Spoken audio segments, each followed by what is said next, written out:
de topiqueur sur les baguettes. Bon, bonjour Briac, comment ça va? Ah, ça avait commencé alors.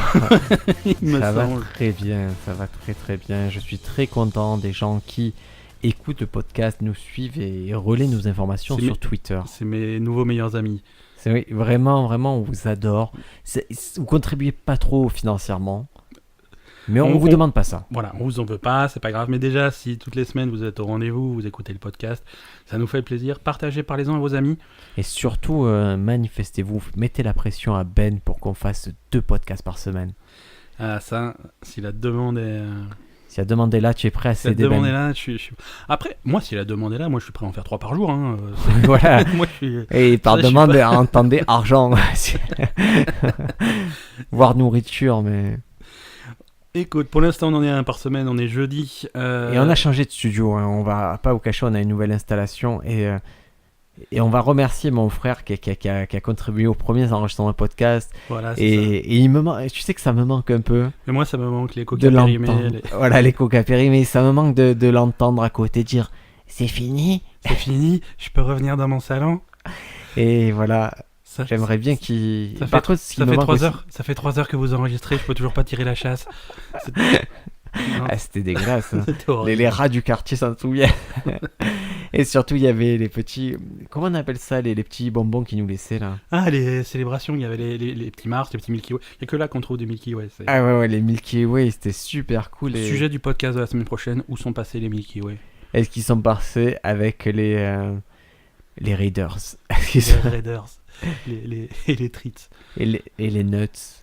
Ça existe encore les nuts? Les nuts, je sais. Non, je crois que c'est les sneakers, non? Les nuts, je te jure. Non, ça... Ah non, c'était le truc jaune. Non, je crois que ça a juste disparu, ça s'est éteint. Mais les nuts, c'était bon, mais il n'y avait qu'une partie qui était bonne. Il n'y avait que la partie où tu avais la noisette. Tout le reste, bah... Ils ont disparu, mais ça, c'est Darwin. Hein. Ouais. Et ça n'a pas survécu aux Snickers et au Kinder Bueno. Bon, de quoi t'as envie de parler cette semaine, Brie? J'ai envie de parler... En fait, je vais te poser une question. Dis-moi. C'est ce que tu sais quel est l'homme le plus détesté d'Internet? C'est toi. Le deuxième. Non, le deuxième, je sais pas. Le vrai deuxième, il s'appelle Walter Palmer. Walter Palmer. Qui c'est Walter Palmer? C'est le dentiste qui a tué le... Ah oui. Qui a tué le lion Cécile. Qui a tué le lion. Après, tu t'appelles Cécile, tu es un lion et tu mérites de mourir. Ça, c'est ma théorie. Et lui, on l'a vraiment pas aimé, il a eu des gros problèmes, il a tué le lion, il l'a tué d'une façon un peu vile. Il l'a tiré hors de la zone de protection et après il l'a tiré comme un lion. Ouais. Et je t'avais appâté sur lapin, j'avais fait le L avec ma bouche et tu as dit lapin, et non, c'était un lion. Et pourtant, il y a un mec encore plus détesté que lui sur l'internet. Qui est-ce? Justin Bieber. Justin Bieber, je sais pas si on pourra le battre, Justin Bieber. Mais non, il y a quelqu'un qui est encore plus détesté, il s'appelle Martin Shkreli. Martin Shkreli. On va parler donc de Martin Shkreli cette semaine. Qui est Martin Shkreli? Martin Shkreli est un fils d'immigrant croate et albanais. Ça part bien, il est né à Brooklyn, dans la ville de New York, le 1er avril 1983. Donc c'est un de nos contemporains. 1983, le mec... C'est ça? Ouais. C'est le mec, il a ton âge. Il est plus. Je suis plus jeune que Martin Shkreli. On est tous les deux plus vieux que Martin Shkreli. Et après ses études au Baruch College, il occupe des postes chez UBS et Intrepid Capital Management avant de créer en 2006 son premier fonds d'investissement, Elea Capital Management. Donc c'est un financier quoi. C'est un financier, il connaît les ficelles, il investit. En 2009, Shkreli lance MSMB Capital Management. D'accord. Écoute, jusque-là, je le déteste pas encore. Hein. Voilà, il est cool, il fait du business, c'est un gros capitaliste. Et là arrive la première grande affaire de Martin Shkreli. Ouais. Retrofin, qu'est-ce que c'est? Qu'est-ce qu'il fait? Retrofin, et en fait, c'est créé en 2011 par MSMB Capital. Donc une boîte à Martin Shkreli. Très bien, voilà. Et c'est une société de portefeuille spécialisée dans la biotechnologie. D'accord. Afin de créer des traitements pour des maladies orphelines. Et là, tu te dis... Voilà, je le déteste toujours pas. Il est cool, il est gentil, ce mec. Pas mal. Hein. Moi, voilà, le monde a besoin de Martin Shkreli et de gens comme lui, puisqu'il faut avancer la science et la santé. Ouais, il s'occupe de gens dont personne ne s'occupe. C'est Tout à fait. C'est un mec bien, Martin Shkreli, je l'aime bien. Et en septembre 2014, Retrofin acquiert les droits de Thiola, un médicament utilisé pour traiter la cystinurie, une maladie rare. D'accord. Tellement rare qu'on n'en a jamais entendu parler. Voilà, moi je te crois. Donc, aucun problème, ils ont le droit d'acheter le médicament, la licence, et Mhm. Et après, ils en fabriquent. Hein, ils en fabriquent, aucun problème. Mais après cette acquisition, Shkreli, en tant que PDG de Rétrofine, il décide d'augmenter de 20 fois le prix de Thiola. C'est 20 fois, c'est pas mal. Et comment tu justifies ça? Mais je sais pas, peut-être des coûts de production qui sont... Mais non, il n'y a pas eu de coût de recherche ou de développement supplémentaire, tout avait déjà été fait. D'accord. Il a juste eu à acquérir les droits. D'accord, donc en fait, il a juste eu envie de récupérer ses sous. Quoi. Il se justifie pas, et pourtant il démissionne de la société en 2014 de Rétrofine. Et après que le conseil de Rétrofine il décide de le remplacer. En fait, il n'a pas vraiment démissionné, on l'a remplacé, D'accord. donc il est parti. Et là, on le soupçonne, on se dit aïe, aïe, aïe, aïe, aïe, aïe, aïe, aïe, aïe, aïe, aïe, aïe, aïe, aïe.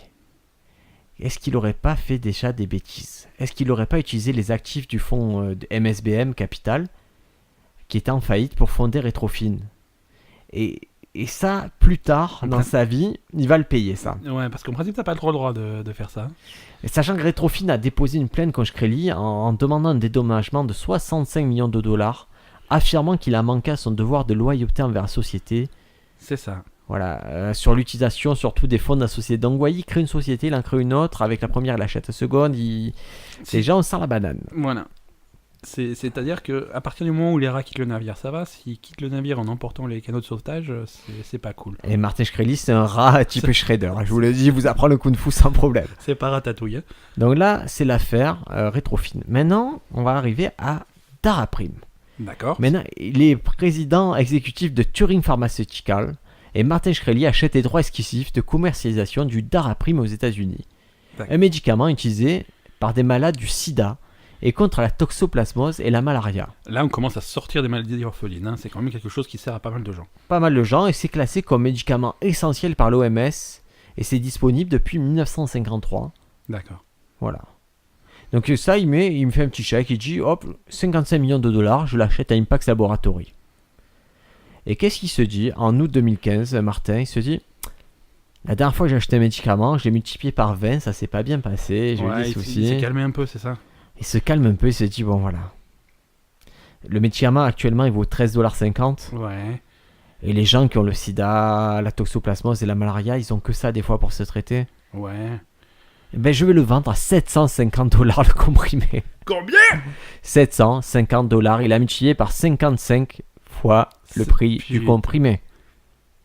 Donc ouais. Là tu peux comprendre qu'il se fait pas que des copains. Ouais. Et là où tu vas halluciner, c'est qu'en fait le brevet, il est expiré depuis longtemps. C'est-à-dire que toi, moi, n'importe qui peut fabriquer le médicament. Ouais. Je peux le faire avec ce que j'ai dans ma cuisine. Tu as de l'huile d'olive? J'ai de l'huile d'olive, j'ai des œufs, de la farine, des vieux chorizo. Des vieux chorizo, je t'ai vu en dévorer tout à l'heure du vieux chorizo. Et peut-être tu peux le faire, en tout cas tu aurais le droit de le faire. C'est le générique s'appelle pyrémétamine. Et pourtant, aucune entreprise américaine ne le fabrique. C'est-à-dire que si tu veux te procurer le médicament, le Daraprime ou la molécule générique, tu es obligé de passer par Turing Pharmaceutical, Martin Shkreli, 750$, le cachet. Le cachet. On va quand même le cachet. C'est-à-dire que c'est un médicament qui avant coûtait 13,50$, le cachet. C'est déjà une somme. C'est pas mal. Quand on te dit 13,50$ le cachet, si ton docteur te dit 3 fois par jour, tu fais la gueule. Sauf si tu es en Inde. En Inde, c'est moins cher ou En Inde, alors je te dis, parce qu'en Inde, il l'utilise aussi, ça coûte 0,05$ le cachet. Soit 3 ou à 7 roupies indiennes. D'accord. Et pour te donner une idée, si tu l'achètes au Royaume-Uni, la boîte de 30 comprimés, c'est à peu près 13 livres, 20$, 15€. C'est 13€ en France, les 20 comprimés. Ouais. Donc il n'y a qu'aux États-Unis qu'ils ont réussi à la grande banane. Et Martin Shkreli, quand on lui dit pourquoi tu augmentes le prix comme ça? Il dit écoutez, c'est ça traite des maladies orphelines. Et c'est pas si élevé. Dans le cadre des traitements de maladies orphelines, c'est un prix qui est raisonnable. Le sida, maladie orpheline, c'est quand même. On est limite, hein. Ouais, mais lui il Oh. dit non, mais ça, en fait, honnêtement, ça traitait ça, mais c'est surtout ça, vraiment, ça aidait des maladies orphelines. D'accord. C'est des médicaments qui avaient des bénéfices pour d'autres maladies, et c'est D'accord. surtout ça qui était utilisé. Puisque pour le sida, c'est vraiment des actions spécifiques. Ouais. Et il dit, donc, premier argument, voilà, c'est en bas de l'échelle, le prix n'est pas si cher pour une maladie orpheline. D'accord. Deuxième argument, c'est, et je suis pas le premier à augmenter le prix des médicaments. Oui, enfin de. Et puis, ça permet de faire des bons bénéfices. Troisième argument. Oui, c'est un argument pour lui, ça. Mais pas des bénéfices scandaleusement élevés. Donc, c'est discutable. Là, c'est discutable. Et il dit également avec ses profits, il investira dans la recherche et le développement. D'accord. Là, il est cool. D'accord. Mais quand même sur le dos de gens qui Oui, ont et plus qu'à se surtout, démerder pour payer $750 un cachet. et puis surtout, c'est pas, comment dire, c'est pas le Dalai Lama qui te dit ça, c'est Martin Shkreli. C'est-à-dire, c'est un mec, on sait déjà qu'il a fait des trucs pas clairs avec l'argent. Et là, il est en train de nous dire, ouais, vous m'avez donné l'argent, mais je vais faire un truc bien. On a du mal à le croire. Ouais, tu te dis que peut-être qu'il va quand même... il va gentiment t'enculer quand tu regardes pas. On bipera ça au montage, note le timecode. Je note le timecode, on est à 11 minutes 13, je bip. Et en novembre 2015, un groupe d'investisseurs avec à leur tête Shkreli acquis une participation dans Calabios Pharmaceuticals. Et Shkreli est nommé directeur général de la nouvelle société et il a prévu de continuer son rôle de PDG de Turing Pharmaceuticals. Et le problème, c'est qu'en fait, l'avantage, c'est que quand tu as Shkreli dans ton affaire, la boîte vaut beaucoup. Ben parce qu'il a du cash, hein. Parce que les gens comprennent que c'est un mec qui sait faire d'argent. Mais un jour, il y a le FBI qui vient taper à la porte de Shkreli. Et là, l'action de Calabios, c'est le chute de 50%. Oui, bah, parce que c'est mauvais signe généralement. Quand ton PDG est en prison, ça envoie un mauvais signe aux investisseurs au marché financier. Peut-être que je vais plutôt mettre des actions chez Nintendo. Voilà. Et le 17 décembre 2015, il n'y a pas si longtemps, Martin Shkreli est arrêté par FBI pour fraude en valeurs mobilières dans l'affaire du Rétrofin. Et on l'accuse de quoi? D'être à la tête d'un système de Ponzi. Un système de Ponzi. Ponzi, pas Ponzi. De Fonzi. Non, voilà, ça c'est Happy Days. C'est Pas- pas la même C'est chose. pas Happy Days, c'est pas Ponzi non plus, t'es me pète. Le système de Ponzi, c'est très simple. C'est Ben, donne-moi 50 € s'il te plaît, je t'en rendrai 100. D'accord. Tiens, prends-les. Merci, je t'en rends 100. Merci, ça m'a fait Ben, tu n'as plaisir. pas trouvé ça génial? J'ai trouvé ça cool. Ça m'a Tu ça vas m'a trouver- pas plu. Tu vas trouver 2 autres personnes. Ouais, Tu vas leur faire la même proposition. d'accord. Mais ils vont te donner chacune 100 €. Et on leur rendra 200 par la suite. D'accord. Ok? Ok. Et on va dire à ces 2 personnes de trouver chacune 4 autres personnes qui vont leur donner 100 € et on leur rendra chacun 2. D'accord. Donc une affaire pyramidale en fait. Pyramidal, c'est ça Ponzi. Et en fait, on connaît le système de Ponzi, on connaît les pyramides. Le mieux, c'est d'être en haut. Oui. Et Shkreli, il était clairement en haut de ce système qu'il a inventé. Et le communiqué de presse du ministère de la Justice dit Martin Shkreli est présumé avoir engagé plusieurs programmes pour prendre au piège des investisseurs grâce à un tissu de mensonges et de tromperies. D'accord. C'est-à-dire que le soir, il était au coin du feu et il avait son petit tissu de mensonges et de tromperies. Et Et voilà. il le tissait. Donc il démissionne de la direction générale de Turing Pharmaceutical. Il vaut mieux. Et en fait, donc Martin Shkreli, il faut comprendre pourquoi il est détesté. Il est détesté parce qu'il fait des investissements comme ça, qu'il est pas cool, qu'il augmente le prix des médicaments, mais ça pourrait passer. Mais Martin Shkreli est une tête à claque, Ben. Mais je vois sa photo. T'as vraiment envie de lui mettre des baffes. J'avais vu des baffes Putain. et imagine qu'elle débarque au tribunal le 4 février 2016 et quand on lui pose des questions, qu'est-ce qu'il fait? Il invoque le 5e amendement. Alors, rappelle-moi le 5e amendement. Je dis rien, je suis protégé par la Constitution des États-Unis. Et en fait, il invoque à chaque fois qu'on lui pose une question, 5e amendement, avec un sourire narquois et parfois arrogant, décriront les fins observateurs. Et à la fin de cette audition, il y a un élu qui a indiqué « Je n'ai jamais vu la commission parlementaire être traitée avec autant de mépris ». C'est merveilleux. Et Martin Shkreli, dès qu'il sort de l'audience, qu'est-ce qu'il fait? Il tweet, il dit « Difficile d'accepter que les imbéciles représentent le peuple ». Ouais.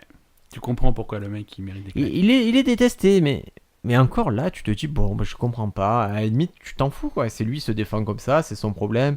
Le médicament, si tu n'es pas concerné, tu peux trouver ça pas très éthique, mais voilà, c'est pas encore l'erreur. Mais qu'est-ce qu'il fait, Martin Shkreli, pour être détesté? Il enchaîne. Il enchaîne. Qu'est-ce qu'il fait? Maintenant qu'il a de l'argent, qu'il a banané tout le monde, il va investir dans la culture. Et son premier au fait, je pense que tu le connais. C'est l'affaire du Wu-Tang. Voilà. Le Wu-Tang Clan, célèbre groupe de rap, sort un album qui va être pressé à un seul exemplaire. Ça s'appelle Once Upon a Time in Shaolin.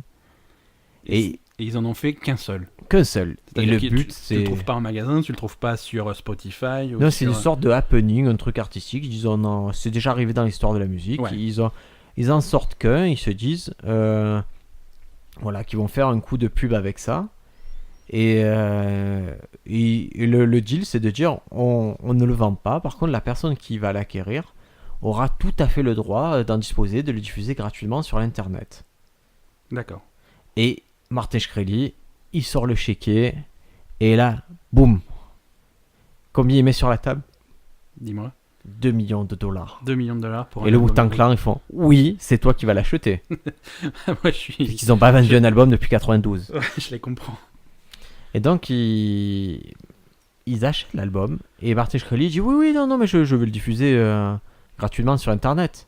Et je pense qu'il ne l'a pas fait. Et tu as compris, tu n'as pas encore entendu une seule chanson de Once Upon a Time in Shaolin, car Martin Shkreli le garde chez lui.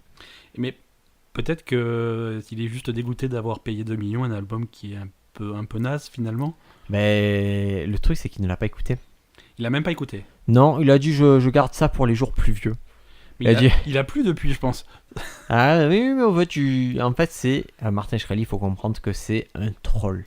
Ouais, c'est le plus grand troll. C'est un troll millionnaire, et ça, c'est terrible. C'est le pire. Plus il arrive à énerver les gens, plus il est content. Donc de temps en temps, qu'est-ce qu'il fait? Il sort l'album et il sort une disqueuse et il menace d'éclater l'album à la disqueuse.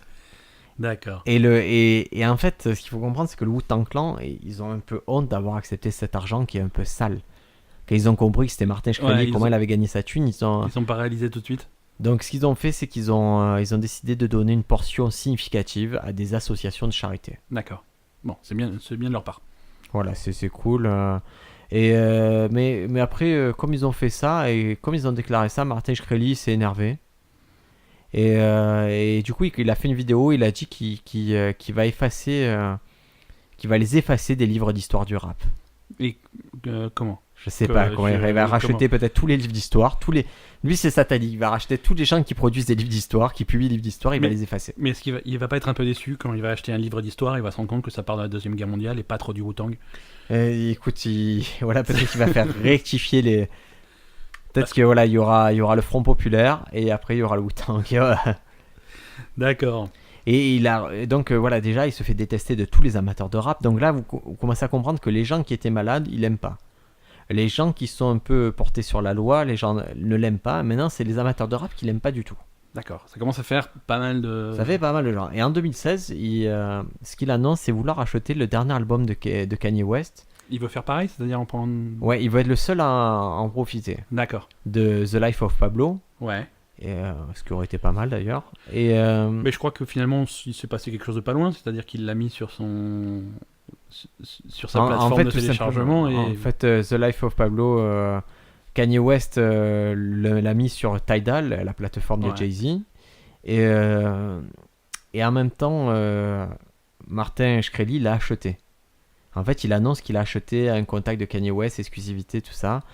Et après, le lendemain, il dit « Ah là là, mais on m'a volé 10 millions de dollars. » Et tout le monde se fout de la gueule de Martin Shkreli.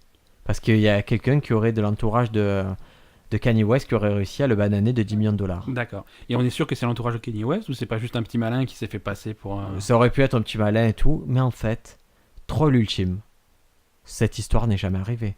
Martin Shkreli a inventé sa propre arnaque pour faire croire qu'il s'était fait arnaquer et faire que les gens ragent encore plus. D'accord. C'est vraiment du niveau professionnel. Hein. C'est à ce niveau-là. Et en fait, il a déclaré qu'il voudrait que plus d'artistes fassent des albums que pour lui. D'accord. Bah, il devrait contacter des gens comme Katy Perry ou quoi.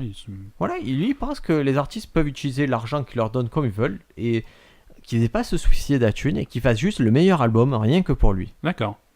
Et Mais Briac, moi je te propose qu'on fasse un épisode de On se pose des questions exclusif pour lui. Martin, voilà. Nous, en plus, 1 million, c'est quelque chose que... Bah, on s'en servirait, quoi. Je Ouais, pense. ça servirait pour faire des bonnes actions. Alors, la question de la semaine, c'est est-ce que ce podcast vaut 2 millions? On va essayer d'y répondre en 20 minutes, Briac. Il vaut largement 2 millions. Ouais, je pense. Parce que c'est un podcast qui a été fait avec de l'expérience, avec du savoir-faire. Avec de l'amour, avec du cœur, avec... Et je pense que c'est pas quantifiable. Tu crois qu'on est, on est un peu bas avec 2 millions? On verra. Un épisode, 2 millions, ça va. Après, si c'est une saison, c'est un peu plus compliqué. Une saison où il y aura Non, ça c'est l'investissement. à peu près 2000 épisodes si on arrive à convaincre Ben d'enregistrer 10 podcasts par jour. Donc voilà, pour Martin Shkreli, ça serait tout à fait sain que les groupes lui fassent des albums privés et qu'ils fassent leur meilleur travail. Et lui, il leur dit j'écouterai ce que vous faites et voilà, je vous paye. Donc si vous êtes musicien en herbe, n'hésitez pas à contacter Martin Shkreli. Et est-ce que tu penses que Martin Shkreli il a la cote avec les femmes? À partir du moment où les femmes commencent à capter qui c'est, je pense que ça doit lui casser quelques plans quand même. C'est-à-dire qu'elles comprennent qu'il est multimillionnaire, tu crois que c'est lui casser le plan? Non, que c'est un connard. Ah, Après, voilà, d'accord. c'est alors, pas misogyne. toi, la femme est vénale, alors il suffit d'aligner 3 millions et elle est contente. À partir du moment où Martin Shkreli aligne 3 millions et moi je me mets en couple avec lui, je peux supposer que les autres êtres humains hétérosexuels iront volontiers vers Martin Shkreli, qui a une tête qui est pas... Une tête à claque, une tête à claque. Tête à claque, arrête. mais il est pas vilain, c'est-à-dire il est pas repoussant. Une tête à claque. Moi, je j'irai pas plus loin. C'est un délit de faciès. Il a un faciès de merde, donc il y a pas de problème. Hein. Alors je vais te dire, il y a quelqu'un qui a fait l'expérience en fait, mais sans le savoir. En fait, c'est une nana qui était sur Tinder Ouais. et qui a commencé, elle s'appelle Jacqueline Collier. Ah, toi, tu balances tout de suite, tu dénonces. Oui, je dis qui c'est. Et en fait, elle rencontre un mec sur Tinder, plutôt beau gosse, qui s'appelle Jacqueline, dans ses amis l'appellent Jackie, non? Jack. Jack. Jack. Et elle rencontre un mec qui s'appelle Pharmabro sur Tinder. Ouh. Et ça aurait pu lui mettre Pharmabro. voilà, la puce à l'oreille. Moi, ça me la met, mais c'est peut-être parce qu'on parle de lui depuis 20 minutes. Hein. Et en fait, c'est Martin Shkreli. Elle commence à échanger avec lui. Et au début, elle est sceptique. Elle dit, mais non, c'est pas Martin Shkreli, c'est pas possible. Et il lui dit, bah, écoute, Qu'est-ce qu'il je t'envoie- faudrait sur Tinder, quoi? Voilà. Et en fait, comme il est assez tordu pour faire ça, il le fait volontiers. Et il lui envoie un selfie. Ouais. Et en fait, ils échangent leur numéro de téléphone. Et effectivement, il envoie même ses cartes de crédit et son disque du Wu-Tang. son 18 ans et son permis de conduire. Et c'était assez drôle. Et en fait, elle s'est dit, bah écoute, c'est pas parce que tu as fait passer le Dara Prime de $13 à $750 que je dois te fermer la porte, c'est surtout que tu as l'air d'avoir pas mal de sous. Et il décide de se voir en live. Et à ton avis, est-ce que ça s'est bien passé? Je pense il lui a joué un mauvais tour, parce que connaissant le personnage, Tu crois qu'il est venu déguisé en fraise ou... il a pas déguisé. Hein. Non, mais en fait, ça s'est bien passé, Ben. Il se rend compte il se donne rendez-vous d'un restaurant assez chic, un truc cool, Ouais, un truc à sushi à Tribeca, d'accord. qui s'appelle le Brushstroke, un restaurant japonais. Et en fait, elle lui dit qu'elle Oui, était- voilà, c'est un restaurant japonais haut de gamme, parce que toi tu dis un très truc haut au de sushi. gamme. Non, Moi, trop tu de me dis gamme. le truc à sushi, je m'imagine Non. Allo Sushi qui doit nous livrer d'ici 20 Non, 25 minutes. là, c'est un vrai truc à sushi, un truc très haut de gamme. Et elle, en fait, pourquoi il a dit elle est végétarienne. Donc il s'est dit, un petit japonais, ça va bien passer. Ouais, parce que poisson, c'est compte pas vraiment. Voilà. Mais en C'est fait, Kurt Cobain qui disait que ça va parce qu'ils n'ont pas de sentiments. il a bien fait. Et voilà, on comprend pourquoi il est mort. Hein. Et c'est Kornelov qui l'a tué. Prochain podcast, qui a tué Kurt Cobain? C'est Kornelov. Fin du podcast. Voilà, vous avez 2 podcasts pour le prix d'un. Et donc, ils vont au restaurant japonais et ça se passe bien. Le seul truc, c'est que lui, en fait, il pensait que végétarien, c'était, ça pouvait manger du poisson et en fait, elle mange pas de poisson, elle. Le mec, il pensait que végétarien, tu peux manger du poisson. Ouais, en fait, que- tu peux manger. C'est végétalien, tu peux pas manger de poisson. Végétarien, tu peux pas manger de poisson non plus. Si, j'étudie la question, mais ça sera. C'est pas très grave, mais en fait, il demande à la. En fait, dès que ça commence, il demande à la serveuse, il dit est-ce qu'il y a un menu végétarien? Mon assistant a dit qu'il y avait un menu végétarien. Il y a un menu végétarien, c'est ça? Vous êtes sûr? Parce que mon assistant, il a dit qu'il y avait un menu végétarien. Et en fait, la nana qui avait le rendez-vous avec lui, elle dit, en fait, il voulait pas faire le lourd, il voulait pas être comment dire, un trou duc. C'est juste qu'il était plus dans la mode, je suis un peu stressé parce que je suis avec une nana et qu'elle veut pas mettre du poisson mort dans sa bouche. Ni vivant d'ailleurs. Hein. Ouais. Et donc ils prennent, donc ils commandent à boire et Martin, voilà, il parle, il blague, c'est cool. Et on leur propose du thé. Et tout l'été était compris entre 8 et 13 $. Mais il y a un thé qui s'appelle le Gold Metal Sencha, 120 $ la coupe. C'est un truc avec des feuilles d'or, c'est ça? Ouais, c'est très rare. Ça a gagné beaucoup de compétitions de thé au Japon. Et en fait, quand la serveuse part, ils rigolent tous les deux en disant c'est aberrant de payer 120 $ une tasse de thé. Donc là, ils sont sur la même longueur d'onde. Elle qui est journaliste et lui millionnaire, ils sont d'accord sur la réalité des choses, c'est pas possible. En même temps, c'est aberrant de payer 750 $ un comprimé, mais passons.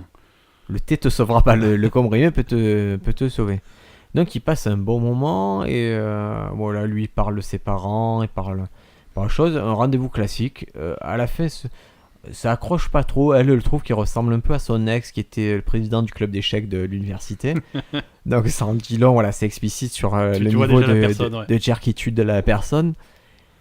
Et elle se sent quand même assez en confiance. Elle le trouve un peu coquille, tu vois, un peu vantard, un peu, mais bon, ça ressemble au personnage. Jusque là, ça ment pas.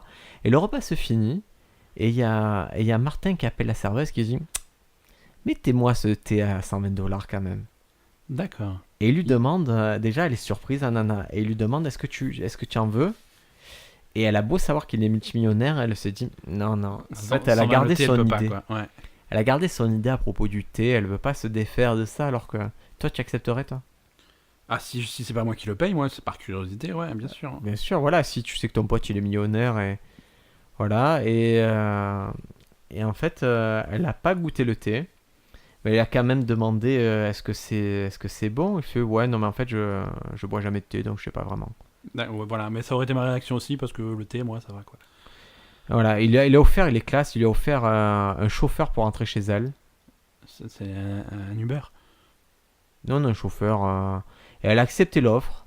Et son chauffeur l'a amené jusque dans le Queens. Donc vraiment, le mec, il est classe quand même en rendez-vous. Ouais. Et elle a dit c'était pas mon prince charmant, mais il était pas... C'était pas si grave d'être avec lui. D'accord. Donc dans la vie de tous les jours... Dans la vie de tous les jours, je pense qu'il est supportable dans une certaine mesure. Il est juste un peu lourd et un petit peu névrosé. Un peu machiavélique, un peu relou. Voilà. Et... Après, si vous voulez vraiment savoir comment il est et à quel point il est insupportable, il fait souvent des lives Periscope. Moi, je suis sur Twitter. Et c'est des lives, ça va de je me filme en train de parler à je joue de la guitare pendant 3 heures aux jeux vidéo. Et en fait, il est assez pathétique, ce garçon, Martin Schrelien. Ouais, mais il doit être un peu seul. Ouais, mais il le mérite. Et le seul truc qui fait que je l'aime bien, je vais te dire, c'est que récemment, il s'est déclaré supporter de Trump. Bon, ça va avec le personnage. Bien sûr. Mais en fait, il s'est mis à acheter des cartes Magic. D'accord. Magic the Gathering. Ah oui, et il essaye de récolter les plus rares. Voilà, il essaye de faire la plus belle collection au monde. Et je trouve ça génial. C'est rigolo, ouais. Et en fait, pourquoi il explique? Parce qu'il dit, pourquoi il fait ça? Il dit, j'ai grandi, j'étais super pauvre. Et j'aimerais vraiment, et je voulais jouer à Magic et j'avais pas l'argent. Et parce que mon père voulait pas m'acheter les cartes, il pouvait pas, son père il était concierge. Ouais, ok. Et en fait, maintenant il rattrape ce côté-là, il veut tout acheter. Et du coup, dans la scène de Magic, c'est assez drôle de voir un millionnaire arriver sur cette scène-là. Ouais. Et surtout que, au final, il est C'est-à-dire que t'avais des cartes qui avaient des valeurs folles, et puis d'un coup, t'as un mec qui arrive qui, effectivement, va peut-être payer ces valeurs. Quoi. Il va les payer sans trop réfléchir. Ouais. Et surtout, il a dit, moi, ce que j'aimerais, c'est convaincre mes potes, Kanye West et Donald Trump, de jouer à Magic. Et c'est peut-être un mec qui va faire passer Magic d'une autre dimension. Ah, mais moi, un tournoi de Magic, Kanye West contre Donald Trump, je veux voir ça. Hein. Ah, Ouais, ça va être assez épique. Mais écoute, merci Brian. Attends, j'ai une dernière information, Ben. Je t'écoute. Et là, récemment, il a tweeté, il y a quelques jours, en fait, il a trouvé un bug dans le jeu Pokémon Go. Quel Quel est qu'il le a bug trouvé de Pokémon Go? Je ne connais pas le bug de Pokémon Go. C'est qu'en fait, tu as une limite d'achat et d'argent que tu peux Oh, dépenser sur putain. Pokémon Go. C'est bon. Et lui, il a frappé direct la limite parce qu'il en tapé a le rien plafond. à Il en faire. a rien à branler, il a tapé le plafond. Voilà, c'était la dernière anecdote sur Martin Shkreli, l'homme le plus détesté de l'internet. Et qui possède 18 millions de Pokéballs. Oui, oui, et qui peut vous les lancer dessus à volonté sur Periscope. Donc voilà, renseignez-vous sur lui, c'est un personnage à suivre, c'est vraiment un personnage qui va compter dans les futures années s'il finit pas en cabane. Mais il a assez d'argent pour se payer de bons avocats. Et vraiment, c'est un nom qui va revenir, donc voilà, Martin Shkreli, l'homme le plus détesté. D'accord. Si vous avez des idées pour être encore plus détesté que lui, ben, Envoyez-les nous. Non, moi je veux savoir comment être plus détesté que Martin Shkreli. En restant dans la légalité, bien entendu. Oui, Parce qu'après on peut partir dans du génocide, mais... Il y a déjà des candidats. Non, mais en restant dans l'égalité, essayez de trouver quelque chose pour être plus détesté, sachant que nous-mêmes, on n'est pas forcément très aimés, même par notre famille. Par notre propre famille, on est renié. Et par nos auditeurs, hein, qui ne partagent pas assez. Ben. ne partagent pas le podcast et qui l'écoutent de façon ironique. Ouais, il y en a qui ont ce petit côté piquant, ce petit côté Voilà. j'écoute, mais c'est des cons. J'écoute, mais c'est des Eh ben, Regarde-moi écoute, ce qu'ils ont fait cette semaine, c'est quoi j'aimerais vous dire, ben n'écoute pas, non, écoute quand même, Non, ça écoute nous quand arrange que tu écoutes. Et laisse un petit commentaire sur Ouais, iTunes. commentez, c'est rigolo, nous on aime bien répondre à vos questions. Vous êtes laissez- quelques-uns. Vous allez sur iTunes, vous mettez 5 étoiles parce que les autres boutons ne fonctionnent pas, ça ne sert à rien.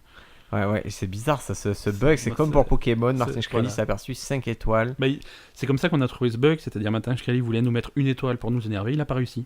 Il a 2, non, 3, Non, 5. il a Ah, que je vous cinq. laisse 5 et enregistrez-moi un podcast rien que pour moi.